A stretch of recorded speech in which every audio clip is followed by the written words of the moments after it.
जय हिंद दोस्तों। भारत में पिछले 6 वर्षों से कई कंपनियां लाभ कमा रही हैं और लाभ का एक हिस्सा वो राजनीतिक पार्टियों को दे रही हैं। ये राजनीतिक पार्टियों को ये हिस्सा जो दिया जा रहा है वो कभी चंदे के रूप में दिया जा रहा है या फिर अन्य सुविधाएं देकर दिया जा रहा है। निश्चित तौर पर यह एक चिंता का विषय बनता जा रहा है। राजनीतिक पार्टियां एक दूसरे पर आरोप प्रत्यारोपण तो कर रही हैं, लेकिन कहीं ना कहीं कोई भी राजनीतिक पार्टी दूध की धुली हुई नहीं दिखाई दे रही है।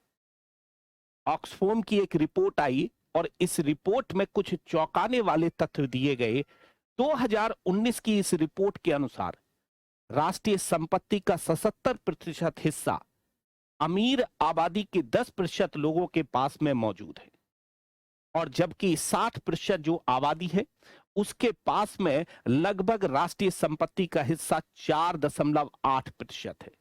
निश्चित तौर पर यह चौंकाने वाले तथ्य भारत में असमानता को दिखा रहे हैं और असमानता को जन्म देते हुए तथ्यों पर जब और गौर किया जाए तो इस रिपोर्ट में एक तथ्य और दिया गया है।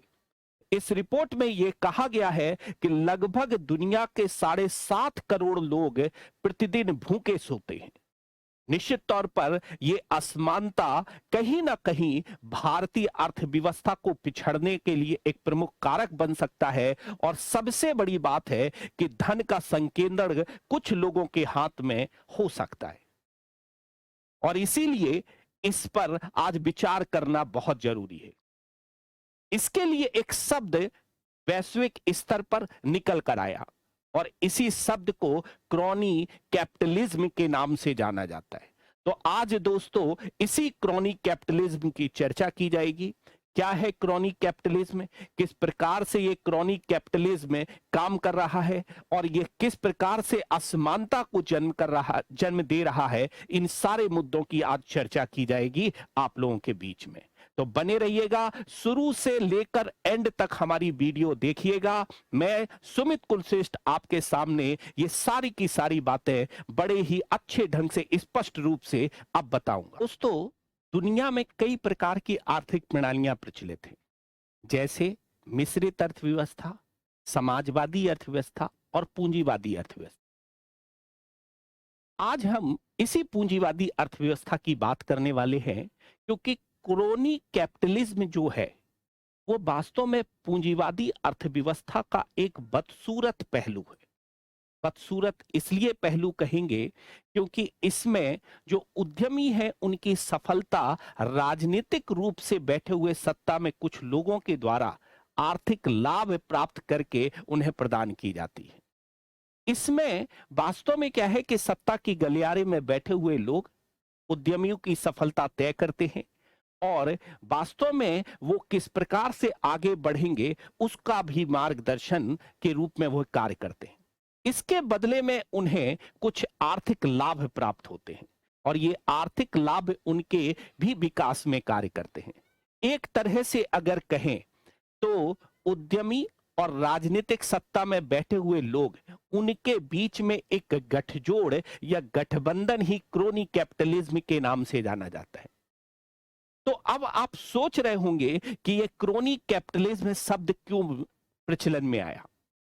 आज आप देख रहे होंगे कि राहुल गांधी हो चाहे कोई भी यहां पर अन्य राजनीतिक नेता हो, उस नेता के ऊपर कुछ राजनीतिक लाभ प्राप्त करके कुछ अपने कार्यकाल में यहां पर आर्थिक लाभ प्रदान किए गए थे उद्यमियों को और इसीलिए आज ये शब्द बड़े सुर्खियों में आ गया है, क्रोनी कैपिटलिज्म।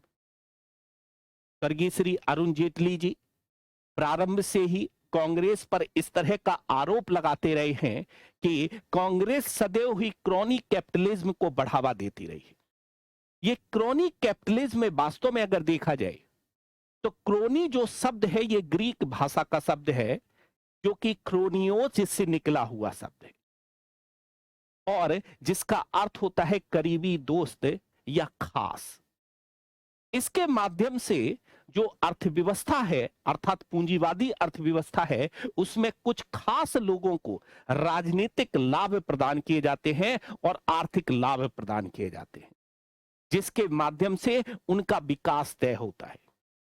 और सत्ता के गलियारे में बैठे हुए जो लोग हैं वो इस राजनीतिक लाभ के बदले में आर्थिक लाभ उद्यमियों से प्राप्त करते हैं। एक तरह से अगर कहा जाए तो उद्यमियों की सफलता का जो राज है वो कहीं ना कहीं सत्ता में बैठे हुए गलियारों पर निर्भर करने लगता है, और इसीलिए आज ये विषय चर्चा में आ गया है। दोस्तों, ऐसा नहीं है कि क्रोनी कैपिटलिज्म का आरोप केवल और केवल विपक्ष पर ही लगा है। सत्ता पक्ष पर ही निरंतर आरोप लगते रहे हैं। सत्ता पक्ष पर यह आरोप लगता है कि कुछ औद्योगिक घरानों को निरंतर वो लाभ प्रदान कर रहे हैं, जैसे मुकेश अंबानी और अनिल अंबानी। आम आदमी पार्टी हो चाहे यहां पर कांग्रेस हो, इन दोनों के द्वारा क्रोनी कैपिटलिज्म का आरोप लगाया गया है। जो सत्तारूढ़ पार्टी है भाजपा, निश्चित तौर पर यहां पर क्रोनी कैपिटलिज्म भारत के लिए एक बड़ी मुसीबत बनता हुआ दिखाई दे रहा है। क्यों? क्योंकि यह असमानता को जन्म दे रहा है, और असमानता निश्चित तौर पर भारत के विकास को अवरुद्ध करेगी।